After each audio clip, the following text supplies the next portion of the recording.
Baik, bismillahirrahmanirrahim dan assalamualaikum warahmatullahi wabarakatuh.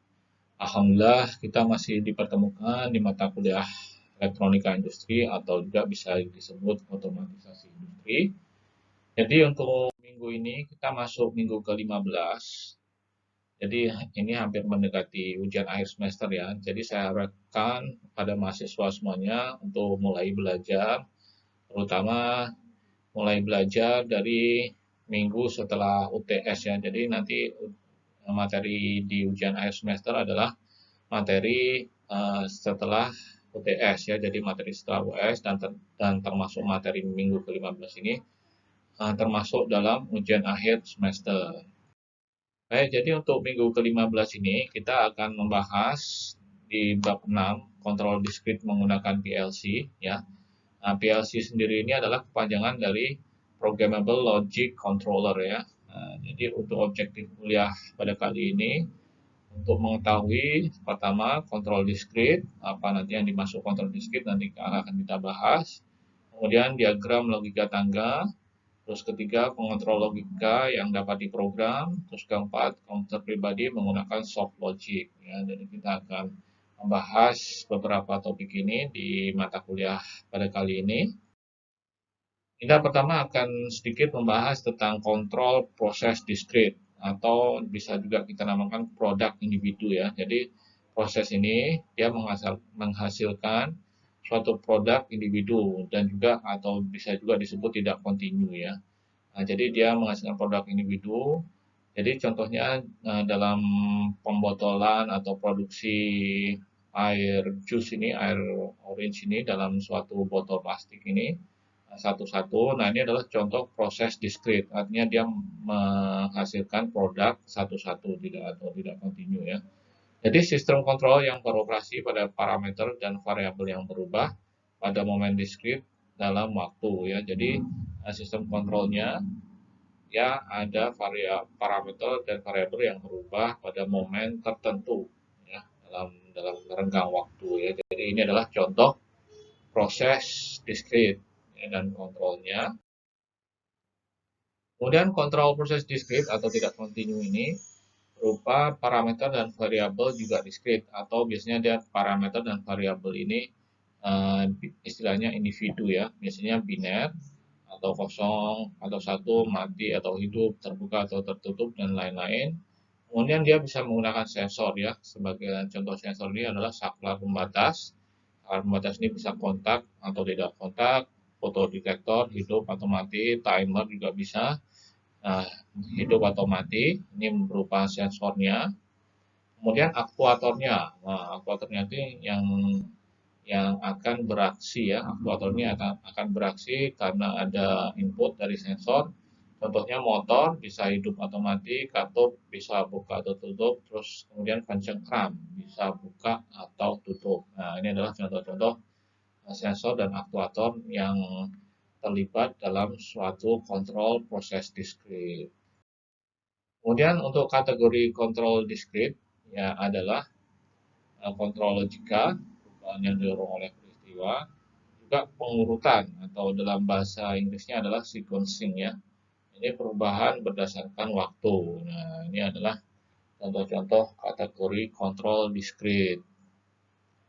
Kemudian kita masuk ke kontrol logika. Jadi kontrol logika ini adalah sistem pensaklaran ya, pensaklaran atau dia menggunakan saklar yang keluarnya setiap saat ditentukan secara eksklusif oleh nilai-nilai masukan. Misalnya tidak ada memori, tidak ada karakteristik operasi yang tergantung pada waktu. Disebut juga kontrol logika kombinasional. Jadi ini adalah kontrol logika.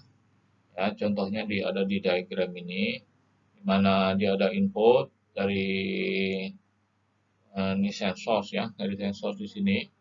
Nah, ini inputnya ini kemudian akan diolah oleh PLC ya, Programmable Logic Control tadi. Terus kemudian outputnya akan menjadi input bagi motor starter aktuatornya ini. Nah, ini aktuatornya ini akan terhubung ke motor yang realnya ya. Ini yang motor startupnya ini istilahnya yang bisa menghidupkan dan mematikan.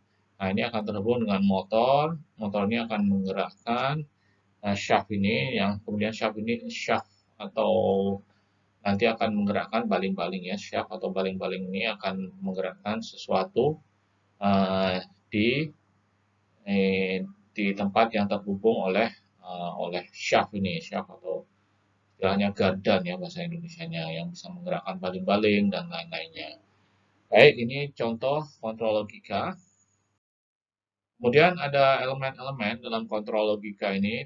Yang pertama adalah elemen dasar yang disebut gerbang logika. Contohnya N atau misalnya ada output 1 jika semua inputnya 1 atau sebaliknya 0 ya.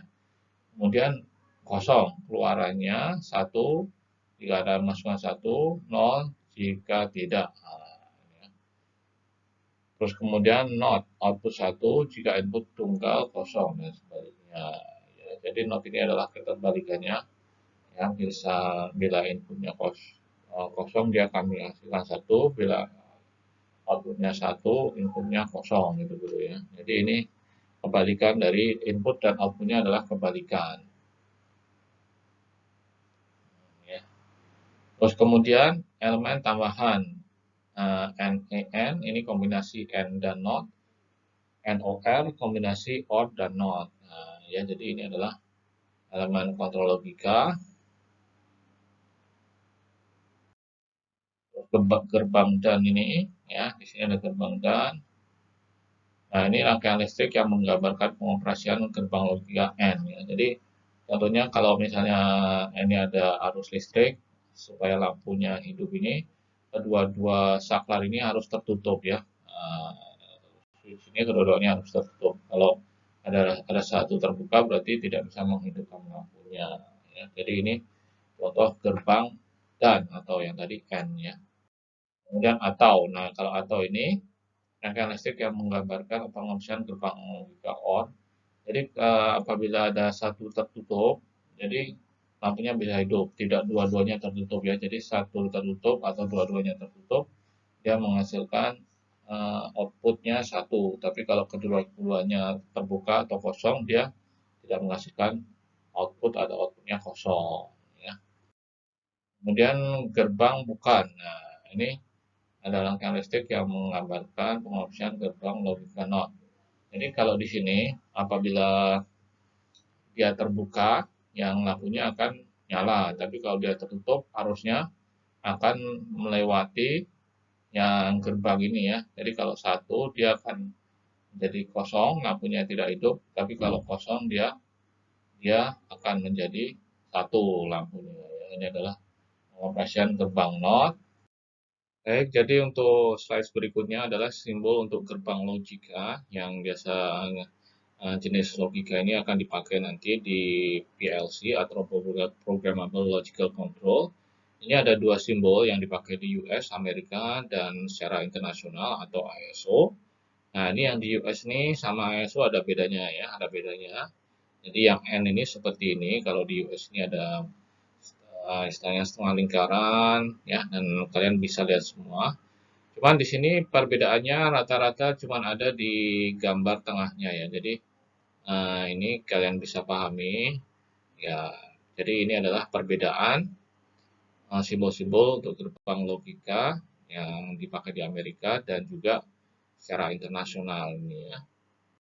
Kemudian untuk pengurutan atau sequencing ini adalah sebuah sistem switching yang menggunakan perangkat waktu internal untuk menentukan kapan harus memulai perubahan variable output. Output biasanya dihasilkan loop terbuka, tidak ada umpan balik bahwa fungsi kontrol dijalankan ya. Jadi ini contoh apabila pengurutan atau sequencing dia on dan off ya, seperti pengisian otomatis auto filling machine ini, dia bisa start to stop, nah, terus kemudian dia pindah ke botol berikutnya apabila sudah selesai diisi ya. Nah, jadi botolnya sudah selesai diisi, dia stop, terus dia on kan lagi, pindah ke botol seterusnya dan lainnya. Nah, ini contoh sistem sequencing atau sistem switching yang menggunakan perangkat waktu internal ya. Nah, ini istilahnya pengurutan atau sequencing. Nah, ini juga ada pengurutan atau sequencing yang urutan sinyalnya keluar, warnanya biasanya siklus, seperti dalam siklus kerja produksi tinggi. Jadi sinyalnya terjadi dalam pola berulang yang sama dalam setiap siklus reguler. Ya. Perangkat pengurutan umum ini menggunakan timer, outputnya aktif atau non-aktif pada waktu yang telah ditentukan. Penghitung ini juga bisa menghitung pulsa listrik dan menyimpannya. Nah, ini adalah alat-alat yang digunakan juga untuk pengurutan atau sequencing. Ya. Jadi untuk penghitung ini, khususnya menghitung pulsa listrik ini, maksudnya dia akan menghitung pulse ya, pulse atau gelombang pulse itu yang saya sudah jelaskan di kuliah sebelumnya. Nah, dia akan menghitung pulsa listrik atau biasanya pulsa listrik ini biasanya sama dengan satu ya. Jadi kalau ada pulsa biasanya satu, kalau tidak ada pulsa dalam binarnya sama dengan kosong. Ya, jadi dia menghitung istilahnya onnya berapa kali dan off-nya berapa kali. Nah, ini diagram logika tangga ini. Jadi ini seperti bahasanya ya, bahasa yang istilahnya disimpan untuk menjalankan PLC atau Programmable Logical Control. Diagram ini di mana berbagai elemen logika dan komponen lainnya ditampilkan di sepanjang anak tangga horizontal yang terhubung di kedua ujungnya kedua rel vertikal ya, di dua rel vertikal. Nah, ini jenis elemen dan komponennya. Yang pertama kontak, ini input logis, biasanya input logis, misalnya saklar batas, detektor, terus foto sensor, ya. Terus kemudian beban, warnanya misalnya motor, lampu alarm, solenoida, ya. Jadi terus kemudian timer untuk menentukan lama penundaan, penghitung untuk menghitung pulsa yang diterima. Nah, ini contoh-contoh misalnya alat-alat yang dipakai sebagai komponen dalam PLC ya. Jadi biasanya digambarkan dengan yang menggunakan namanya diagram logika tangga. Ya, jadi ini istilahnya alat-alatnya ya, alat-alatnya seperti dalam gambar circuit listrik. Nah, ini juga alat-alat atau istilahnya simbol-simbol yang digunakan dalam PLC. Simbol untuk elemen umum digunakan dalam diagram logika tangga ini. Nah, jadi ini adalah contohnya yang simbol juga yang biasa digunakan untuk diagram logika tangga. Contohnya seperti ladder symbol, ini normally open contact, switch, relay, other on and off device ya, yang seperti ini. Terus berikutnya ini normally close contact, switch, relay, dan lain-lainnya. Jadi ini biasanya kontak yang tertutup, biasanya. Ada yang terbuka, terus ada yang tertutup. Terus yang gambar berikutnya output loads, motor, lamp, solenoid, alarm, dan lain-lainnya. Terus ada timer dan counter. Nah, ini yang seperti yang sudah dijelaskan tadi, ini adalah simbol-simbol yang dipakai untuk diagram logika tangga. Nah, keuntungan diagram logika tangga ini, jadi ini diagram logika tangga ini juga bisa ditampilkan di monitor ya, di monitor sebuah komputer atau PLC ini yang dipakai di pabrik ini. Jadi keuntungannya diagram logika tangga ini akrab dengan operator yang harus membuat, menguji, memelihara, dan memperbaiki sistem kontrol. Terus kemudian analog dengan sirkuit listrik yang digunakan untuk menyelesaikan logika dan kontrol urutan. Teknik utama untuk pemrograman PLC ya. Jadi contohnya di sini ada output. Nah, ini outputnya ini menggunakan switch yang open, close ya. Terus kemudian power line, terus ini juga input, terus power line. Jadi ini diagram logika tangga ini mensimbolkan alat-alat yang dipakai di sistem produksinya ya, yang di pabrik ini produksinya yang produksi terutama yang tadi yang kita sebutkan di awal, produksi kontrol diskrit. Nah, ya jadi ini bisa menggunakan contohnya menggunakan PLC dengan alat-alat yang disimbolkan dalam diagram logika tangga. Jadi slide berikutnya ini menjelaskan tentang pengontrol logika yang dapat diprogram. Atau dalam bahasa Inggrisnya ini ya, yang paling penting yang sudah kita bahas ya tadi adalah Programmable Logic Controller atau PLC. Nah, pengontrol ini sangat populer di industri sekarang ini, terutama industri yang mempunyai proses diskrit. Pengontrol berbasis mikrokomputer ini yang menggunakan instruksi yang tersimpan dalam memori yang dapat diprogram untuk mengimplementasikan fungsi logika, pengurutan, pemwaktuan, dan aritmatika melalui modul digital atau analog untuk mengontrol mesin dan proses. Ya, jadi ini adalah sebenarnya seperti otaknya ya, otak dari sebuah proses diskrit di mana dia akan mengatur proses tersebut ya, seperti kalau misalnya tadi penghilangan atau pengisian botol air minum tadi, dia yang akan mengatur volume air yang masuk, terus kapan si botol harus berhenti, kapan airnya akan berhenti masuk, terus kapan botol berikutnya akan datang dan lain-lain. Nah, ini semuanya menggunakan programmable logic controller. Kemudian secara historisnya aplikasi di industri proses dan manufaktur diskrit ini yang paling favorit dipakai. Kemudian diperkenalkan sekitar tahun 1970, jadi ini sudah lama ya teknologi ini, cuma dia berkembang terus-menerus karena storage, computer power, dan computing power, computer storage semuanya berkembang. Nah, ini kemampuan PLC juga ikut berkembang ya. Jadi PLC ini juga menggantikan planar relay, elektromekanis kabel ya. Jadi zaman dulu untuk posisi kontrol ini akan direpresentasikan dengan satu circuit ya, yang biasanya namanya relay circuit. Nah, ini dulu jadi misalnya satu kontrol untuk mengisi air. Nah, itu direpresentasikan dengan satu relay circuit, namanya relay elektromekanis.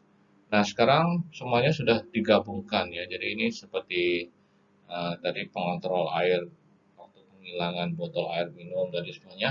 Ini sudah digabungkan menjadi satu alat yang namanya PLC tadi ini ya. Jadi ini menggantikan panel-panel relay elektromekanis berkabel. Jadi dia semacam mengkompakkan ya, menjadi compact satu beberapa kontrol melalui satu PLC ini.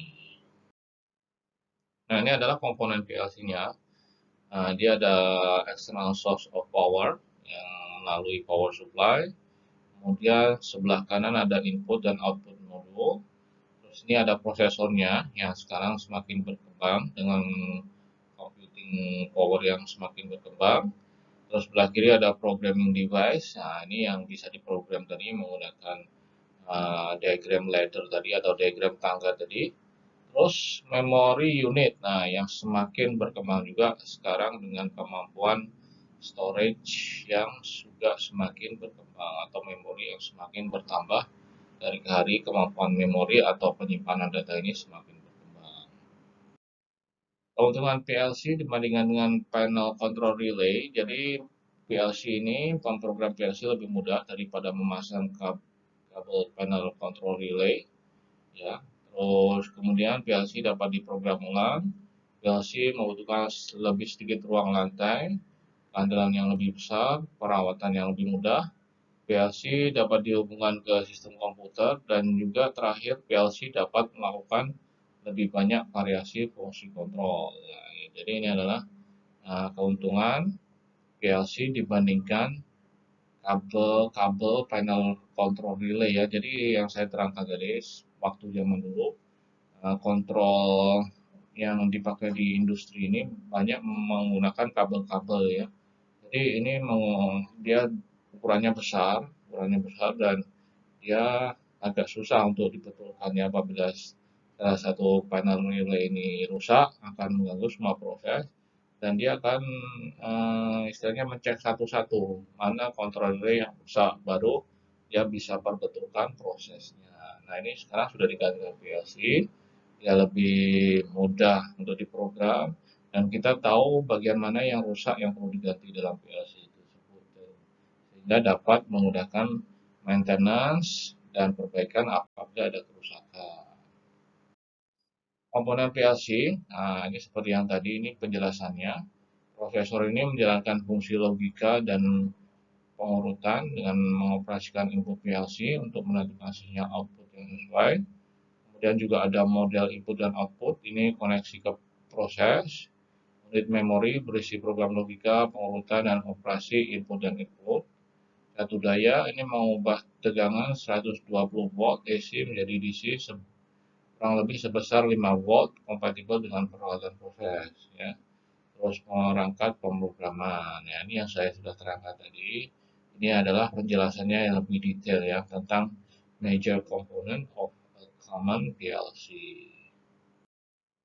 Siklus operasi PLC yang khas. Nah, ini siklus-siklus operasi yang khas ini biasanya dalam sebuah PLC akan dimulai dengan pemindaian input atau input dibaca oleh prosesor dan disimpan dalam memori. Kemudian siklus kedua ini pemindaian program. Program kontrol dijalankan, nilai input yang disimpan dalam memori digunakan dalam penghitungan logika kontrol untuk menentukan nilai output. Terus pemindaian keluaran, nilai keluaran diperbarui agar sesuai dengan nilai yang dihitung. Dan juga ini contohnya waktu untuk melakukan 3 langkah atau waktu pemindaian ini bervariasi antara 1 hingga 25 milidetik. Ya, jadi prosesnya ini cepat ya. Nah, jadi intinya dari input, terus dia dipindai atau istilahnya dibaca, terus disimpan dalam memori, kemudian nilai input ini akan melalui satu aritmetika atau pemrograman logika kontrol sehingga melahirkan output, ya. Jadi outputnya ini akan dibaca sehingga keluaran ini dapat istilahnya dikomunikasikan ke bagian yang tadi ya, yang aktuator ya. Jadi yang input ini biasanya dari sensor, outputnya ini akan dijalankan oleh aktuator. Kemampuan PLC tambahan. Jadi selain beberapa kontrol untuk proses diskrit tadi, jadi PLC ini juga bisa melakukan kontrol analog atau kontrol PID. PID ini ya yang tersedia di beberapa PLC untuk proses berkelanjutan.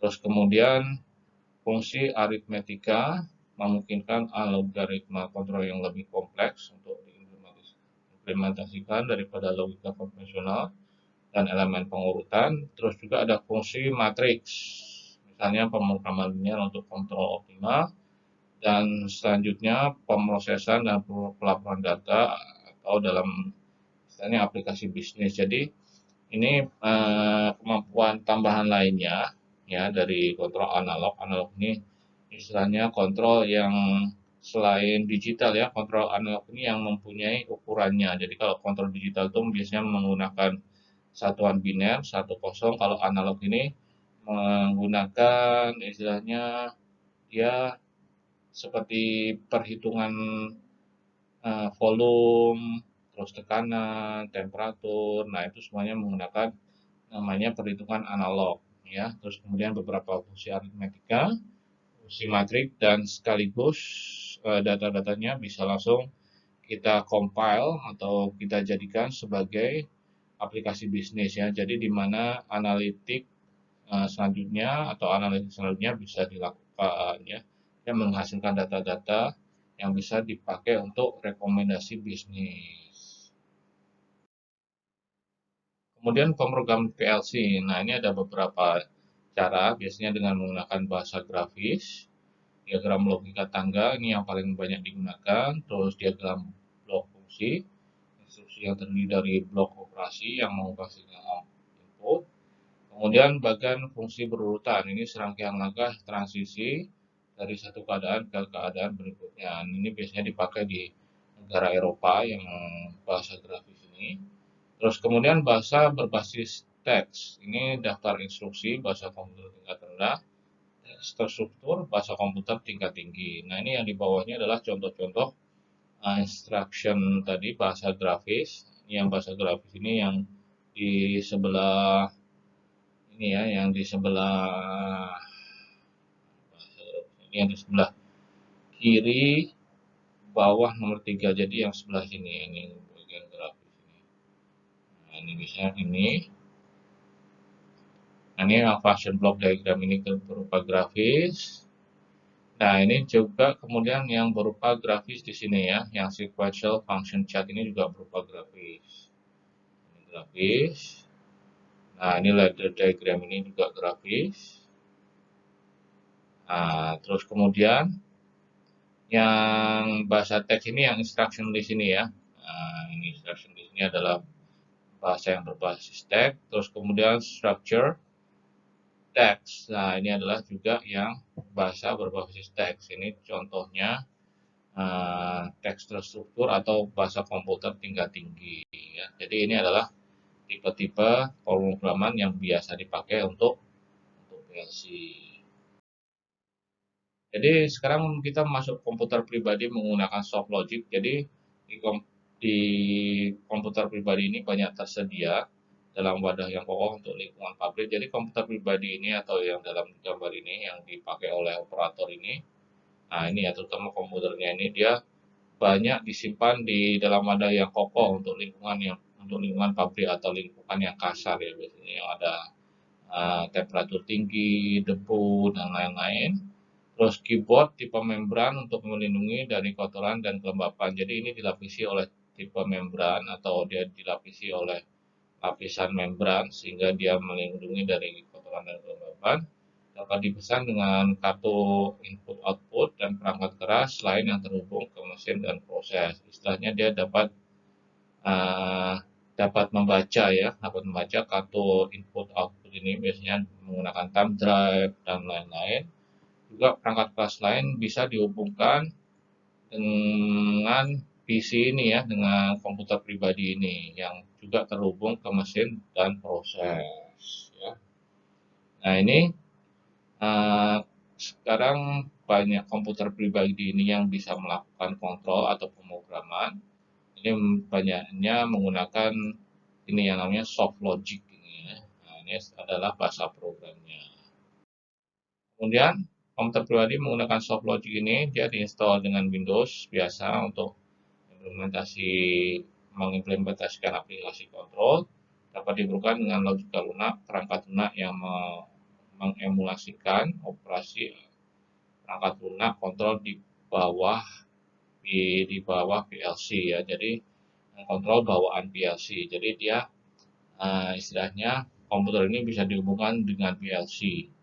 Ya, ini salah satu teknologi sekarang. Jadi biasanya pemrograman PLC ini bisa dilakukan juga dengan komputer pribadi ya. Nah, ini contoh contoh pemrograman PLC dengan komputer pribadi. Baik, demikian jadi untuk kuliah minggu ke-15 sampai di sini. Terima kasih atas perhatiannya dan wassalamualaikum warahmatullahi wabarakatuh.